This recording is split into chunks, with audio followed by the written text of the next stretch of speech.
Welcome, everybody. Thank you for joining us today. My name is Aura Ordóñez Molina. I'm the Latina Engagement Fellow for Walker's Legacy. I'm pleased to serve as your moderator today. Named in honor of Madam C.J. Walker, Walker's Legacy was created with a mission to cultivate an ecosystem of access designed to inspire, equip, and engage a global network of professional and entrepreneurial women of color. You can learn more about Walker's Legacy by joining us online at www.walkerslegacy.com. Every month, we set up a Level Up series where we host a Latinx person of influence who has achieved success in their respective field. These conversations aim to offer exclusive insight on how emprendedoras are cementing their legacy and paving the way for inclusivity in different industries. So today, let's get started with today's program. Today's guest is Ashley Stoyanov. Ashley is a community builder, writer, and music nonprofit founder of the empowering nonprofit arts collective Women Crush Music. Not only is Ashley a thriving business coach with a plethora of experience, but she's also a space maker who, through her music nonprofit, is on a mission to create opportunities for underrepresented women, femme creators, and entrepreneurs.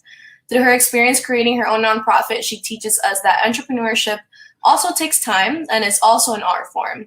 Born out of a dream to be an entrepreneurial touring rock star, her entrepreneurial creative journey led her to eventually use her platform to uplift rising women songwriters, whether they're just at the beginning of their career or they've just released their second album and are ready to go on tour.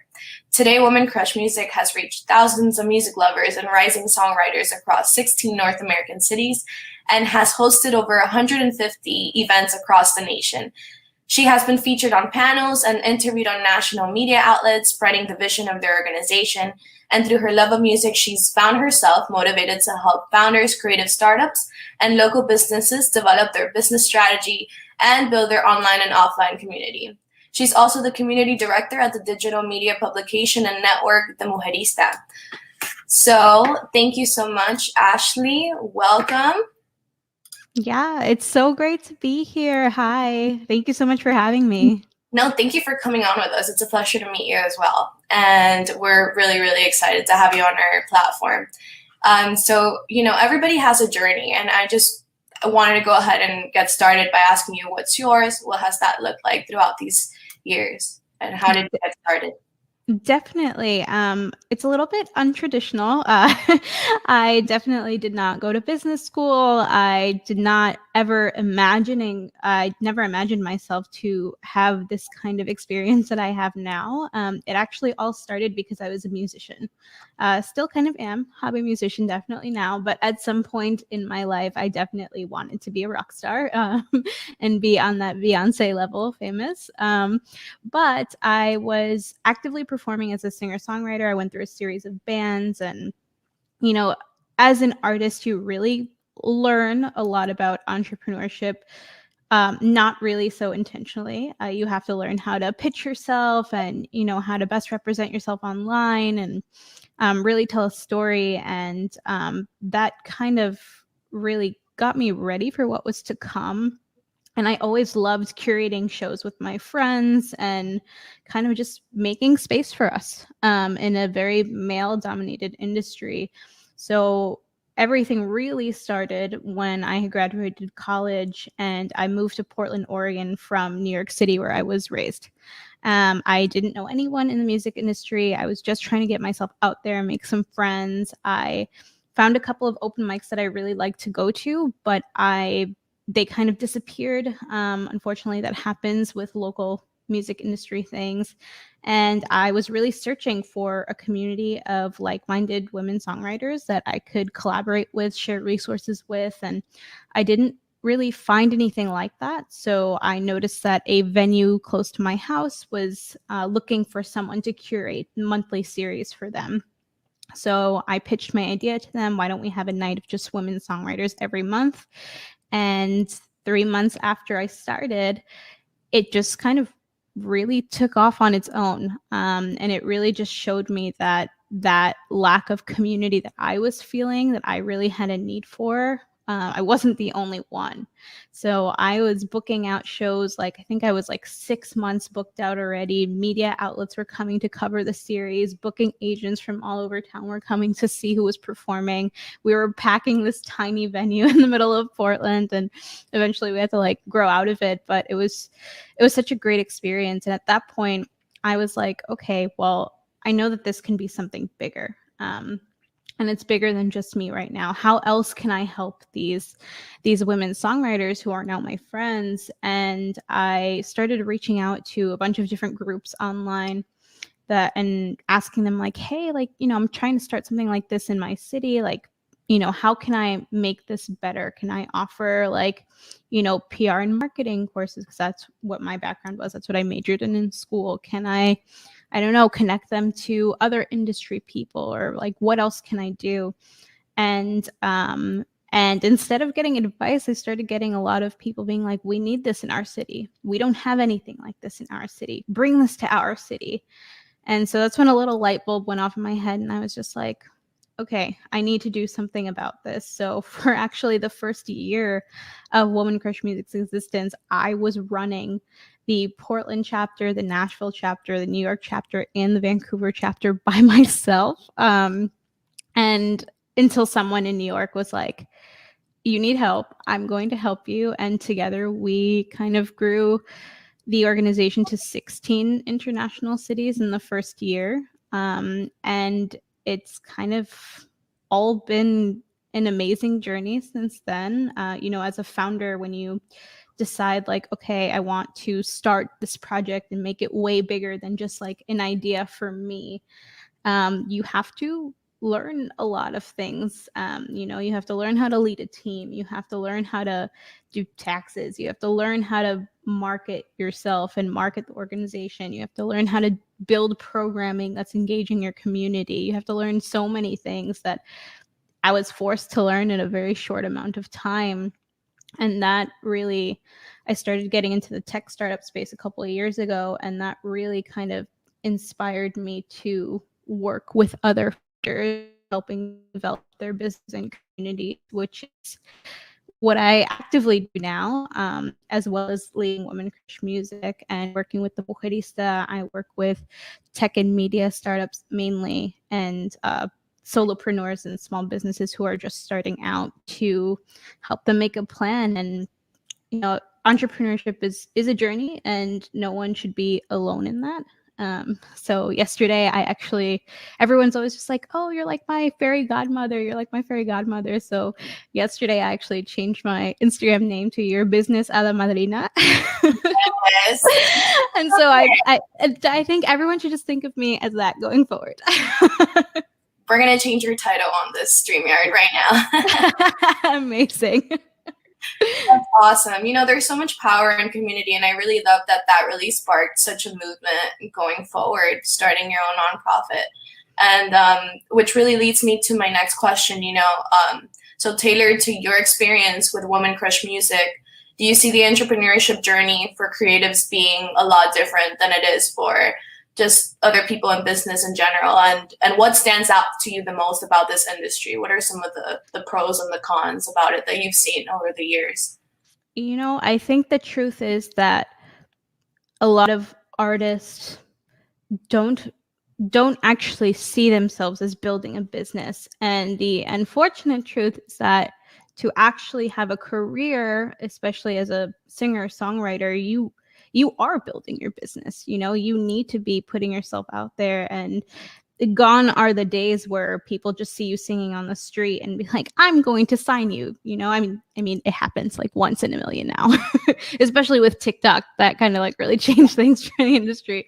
But, you do still have to create your own content and fund your own projects, and learn how to manage those different parts of the business. So while, yeah, some things are different, the foundation of actually building your business is quite the same. You need a mission, you need a vision, you need to set values, you need to, learn how to market yourself. You need to know how to represent yourself as this, you're a thought leader as well. And it's much more than just like music that you're putting out.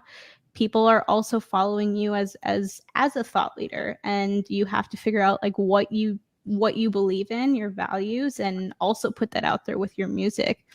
And especially with COVID, that obviously shook a lot of things up, including the music industry, of course, and a lot of artists out other things to make money off of because touring was just not a thing. And so the more that you can like really embrace your creativeness to put out content and products that are relevant to your audience, I think that's what's really going to set you up for success. And I think in terms of where the industry is going, I mean, fingers crossed, live music will be back very soon, safely, we hope. But I think that a lot of artists, when COVID hit, they kind of panicked and they were like, oh my gosh, the music industry, it's dead. How am I going to make money? I can't tour. Like, should I become a doctor? Should I go back to school? Like, we all just kind of really panicked, myself included. As the founder of an arts organization, I was just like, oh my gosh, should we go on hiatus? I don't know. But I actually think that there's a lot of opportunity right now in this time that we're being given, because the music industry is not dead, everyone. It's just on a brief pause. And I think that artists can really take this time to build up their, portfolio of songs and make sure that they have good recordings and making sure all their songs are registered. Because once the opportunities come back, they're going to come back like in bulk amounts. And so creatives really need to be ready for that, for the industry to reopen. Right. And honestly, I think if anything, creatives are the ones keeping us sane during this giant hiatus time, and that gives a lot of merit. And so I'm definitely positive that the industry is going to be booming after that. So that's some great advice. It's no doubt that there's obviously a lot of existing barriers already for many creatives to enter the music industry. And while many of us are unaware of that vast gender disparity that exists, you talked about it being a male-dominated industry. I wanted to ask you how Woman Crush Music has helped rising songwriters overcome those barriers while they navigate this journey that's pretty tailored to them. Yeah, definitely. I mean, at first, it really was just about providing a safe physical space to play. Unfortunately, myself included, us as women artists, we've had to go through a lot in the studio with creepy producers who just want to hit on you all the time, or honestly, even booking agents who don't want to book you because you're a woman, or they don't want to pay you because they feel like they're above you.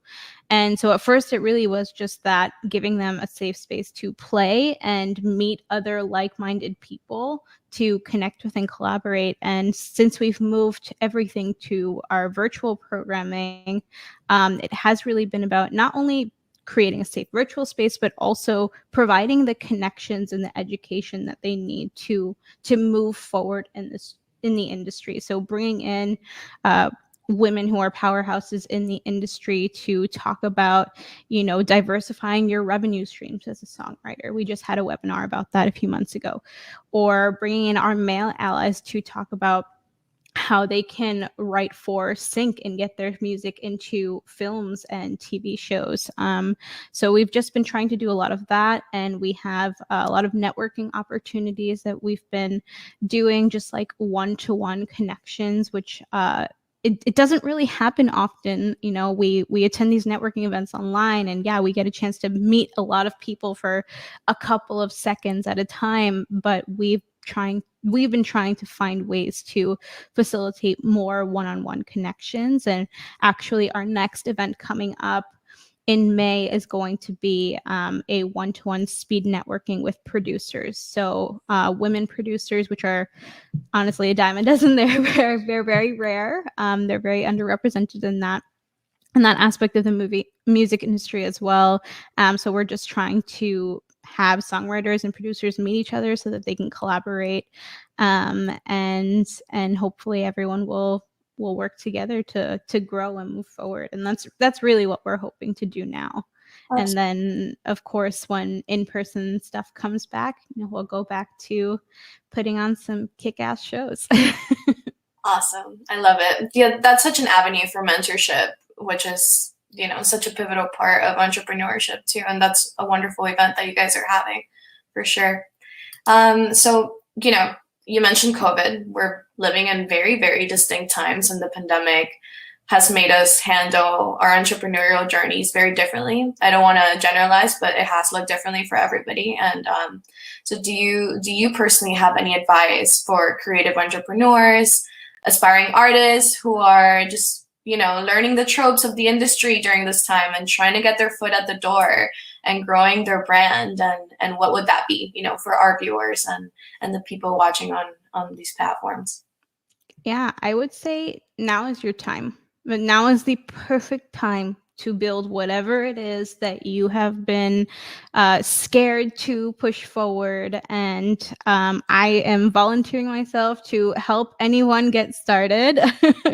Your first 25-minute sessions are free to get you off the ground and make a plan. And I just love hearing about what people want to develop. There's so much creative, unique talent out there.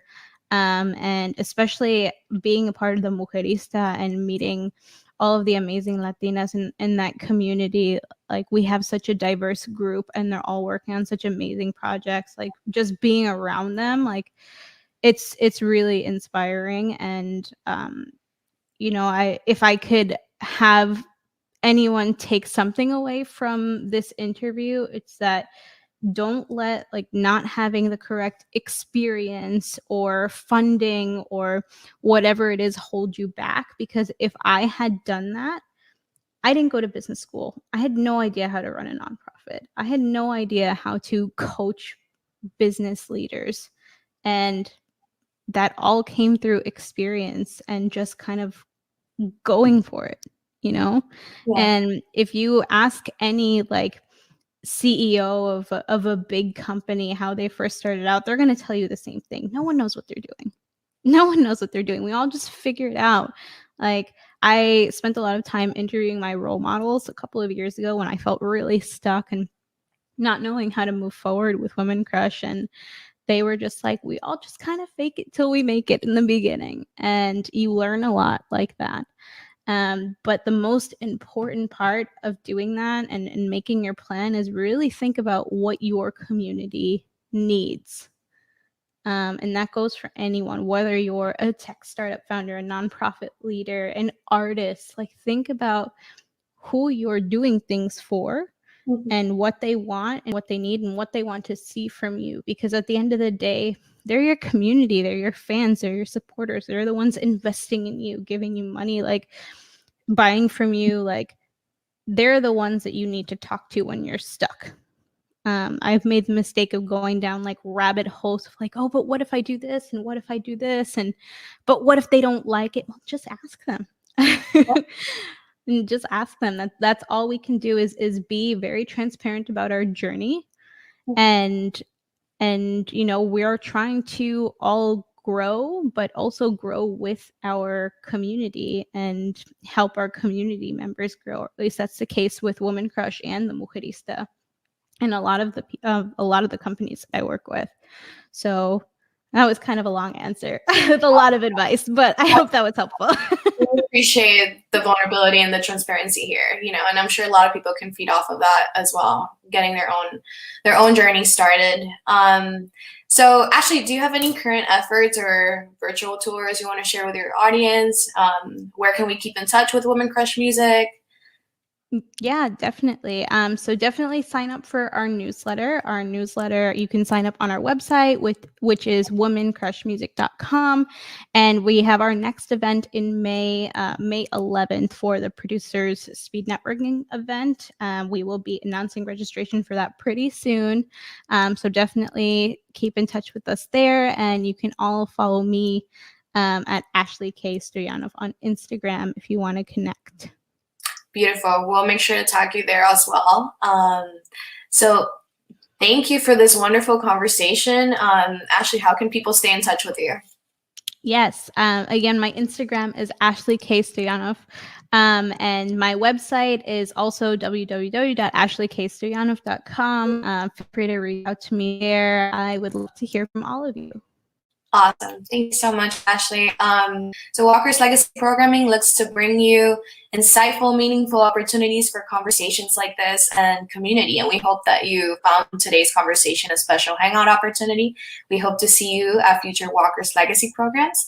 And you can visit us at www.walkerslegacy.com. Thank you so much, Ashley. Thank you.